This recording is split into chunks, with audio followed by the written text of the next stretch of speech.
بسم الله الرحمن الرحيم الحمد لله رب العالمين والصلاة والسلام على أشرف الأنبياء والمرسلين سيدنا محمد وعلى آله وصحبه أجمعين. Alhamdulillah, we begin our lesson in the Kitab Sullam of Imam al-Akhdari Mantiq by praising Allah subhanahu wa ta'ala. Inshallah, and we pray that Allah make this lesson and your reason, may our sins are forgiven, our prayers are answered inshallah ta'ala.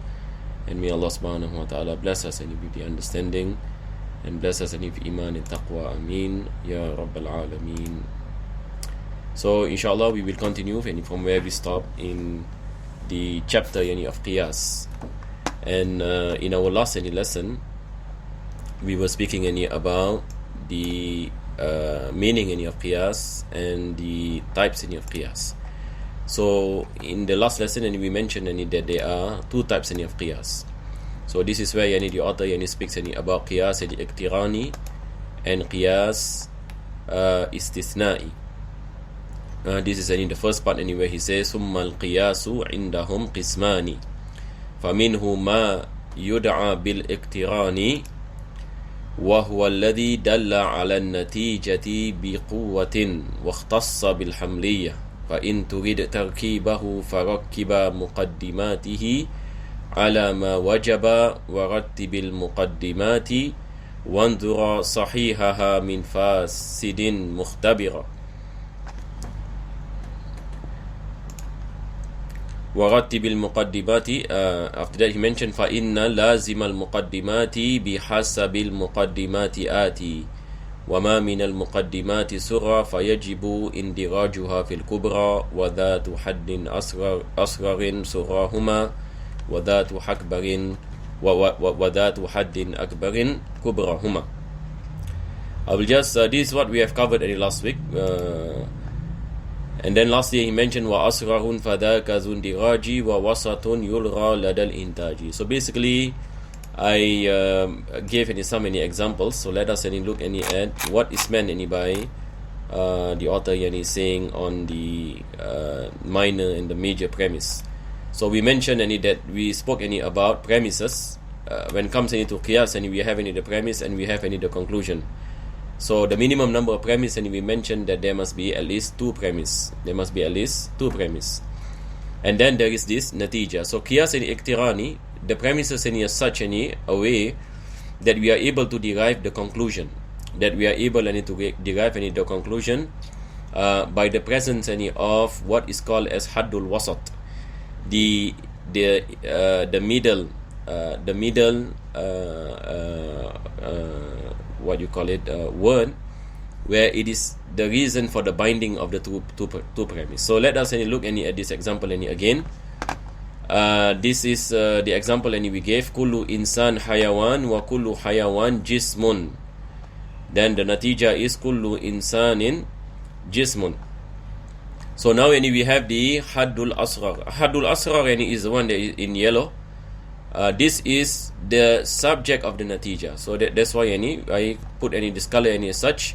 The subject, if the subject of the natija is in a particular proposition, so we say this is the Muqaddima As-Surah. This is the minor Muqaddima. The minor Muqaddima is where the subject of the natija is in. So when we say kullu insan hayawan wa kullu hayawan jism, kullu insan jism. So now you have the subject of the natija. Where does the subject of the natija lies in the premise? It is in the first premise. So we say this is the Muqaddima As-Surah. So this particular word, this is Haddul Asghar. In Mantiq we call it Haddul Asghar. Haddul Asghar. It is the minor. Minor word. And then you have the word hayawan, and if you see in red, it is repeated into both the premise. So whenever there is this repetition in all of the premises, we call it Haddul Awsat. So it is the middle word. The middle word is the thing as what I mentioned, and it is the one that is binding the first premise to the second premise. Now this is important for us to take note. In order for us to say that the natija can be derived, there must be binding. So in the previous any lessons, and we mentioned there are some any form of arguments that you cannot deduce the natija from it. You cannot deduce any the conclusion. So if you cannot deduce any the conclusion any from an argument, meaning it is a false any argument. It is a false any argument. So good arguments are arguments any that you are able any to deduce the natija. This is the meaning of qiyas iqtirani. It is deductive argument that you are able any to deduce the natija, the conclusion. So this is called haddul wasat or awsat, the middle word, the thing any that is binding any the two premise. And then you have haddul akbar, haddul akbar, or we say al kubra. So what is any the meaning any of haddul akbar? If you look here, this is the predicate of the natija. So the predicate any of the natija, this is what any we mention any as al haddul akbar. So there are three things number here for us. I need to take note. We have haddul asrar, the word any insan, haddul wasat or haddul awsat. We have any the word any hayawan, and then we have haddul akbar, the word any jism. So in this type any of argument, we say kullu insan hayawan wa kullu hayawan jism. Then we can deduce from this argument kullu insan jism. So this is some terminologies, and I hope any we can memorize.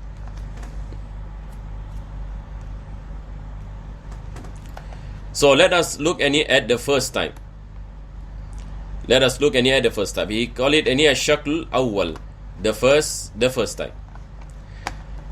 The first type, kullu insan hayawan, kullu hayawan jism, kullu insan jism. This is any like the example any I gave earlier. So what is the thing any about the first any type any of syllogism? You find that the haddul awsat, and you pay attention to the haddul awsat. In the first premise, the haddul awsat any is the predicate of the proposition. Of both any premise at what any the author any mentioned. Our lesson any for today, we are going any to speak of qadiyya musawwara. So musawwara yani we have any the universal and the particulars. So if you take out any the universal and the particulars, this is what any we call a shakl. But if you put the universal and particulars, and it becomes darbun. So there are two things here. We have shaklun and we have darbun. What is any the difference? Shaklun, there is no universal, there is no particular. Whereas darbun, there is universals and there is particular. And you can see any the word all and some. So this is called darbun. But if you take out the universals and the particulars, and it is called shakl. This is what basically the author mentioned. Idhaka bid-darbi. Say that if there is sur or aswar, that it is any term any as ad-darb. Lahu ma yuthar. Walil muqaddimati. So he mentioned that the premises any they have ashkalun faqat arba'atun. So they are the four types any of qiyas. The four types any of qiyas, any as what any I showed any earlier, some many examples. Bihasabil haddil wasat. So again here yani we are speaking any about where is the haddil wasat. Where is any the word any that the middle word any that is binding any the premises any together. So then any he goes on any to speak any about the four types any of qiyas. So he mentioned hamlun bisurra wa wad'uhu bikubra. So hamlun bisurra wa wad'uhu bikubra. So in Arabic any as what any we mentioned we have any the word mawdu' and mahmul. Mawdu' is the subject, mahmul is the predicate. So here he mentioned the first any premise haddul wasat yani is the hamlun, yani the mahmul, that is the predicate. Whereas the next any premise, any the second premise wad'uhu bi kubra, then it is the subject any of the second any premise. So the first any shakl haddul wasat any consists any of the predicate any of the first premise, whereas any in the second premise any it is any the subject. So this is any the first shakl. And then he mentioned yuda'a bi shaklin awwalin. So this is in the first any shaklin awwal. Wa yudra وحمله في الكل. If both premises mahmul, the hadul wasat is the mahmul. This is what the doctor is saying. Now this is sani and urif. This is the second and shakl. So what is the meaning? Let me show you again the example. This example I mentioned the aswar here. But it's okay. If you take out the aswar what you call it, we can understand the meaning. So this is shakul awal, and that's what we mentioned. Where is the predicate of hadul wasat? The predicate is in the first premise, whereas the subject is in the second premise. As far as the second type is concerned, both of the hadul wasat is in both of the hadul wasat for both premises is the predicate of both premises, whereas the third shakal, both of it are the mawdu', that is the subject of both premises. And then when the fourth type comes, it is the opposite of the first, which later on we will I will just show inshallah. So this is basically what the author is saying. He said wa wad'uhu fil kulli. So if the hadul wasat is in the mawdu' of both premises, it is the third shakal. So the difference between the second and the third is that the second, both of premise, the hadul wasat is the predicate, whereas the third type, both of the premise, the hadul wasat is the subject. So you have hadul wasat the subject, and you have hadul wasat the predicate. So this is the difference between the third shakal and the second shakal. Whereas the fourth shakal, what did he say? He said warabi'ul ashkali aksul awwali. The fourth type of syllogism, it is the opposite of the first. So what is the opposite of the first? Let us look again at this example. As for the first, where is the hadul wasat? In the first premise, it is the predicate. In the second premise, it is the subject. So the fourth one is the opposite. So how we know opposite? Now the first shakal, the hadul wasat is the predicate, but now it is the subject. So it is the opposite, correct or not? It is the opposite of the first shakal. So this is the subject, whereas the second premise, where is the hadul wasat? The hadul wasat is in the predicate. So this is where the author mentioned. The author he said warabi'ul ashkali aksul awwali. The fourth shakal is the opposite of the first, when it comes to the subject and the predicate pertaining to the haddul wasat. Wahiya ala tartibi fit takammuli. So it is based on this tartib, this sequence. It is based on the sequence. We will get the natija.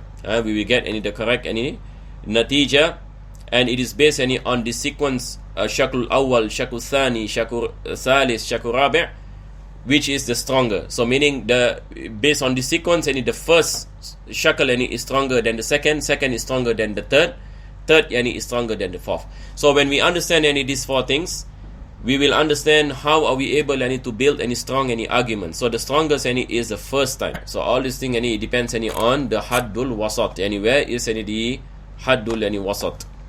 So inshallah ta'ala, in our next lesson, we will go on further to discuss on the conditions of each of this syllogism, because the author mentioned some of the condition, where he say he mentioned فحيث عن هذا النظام يعدل ففاسد النظام وأما الأول فشرطه الإيجاب في سراه وأن ترى كلية كبراه.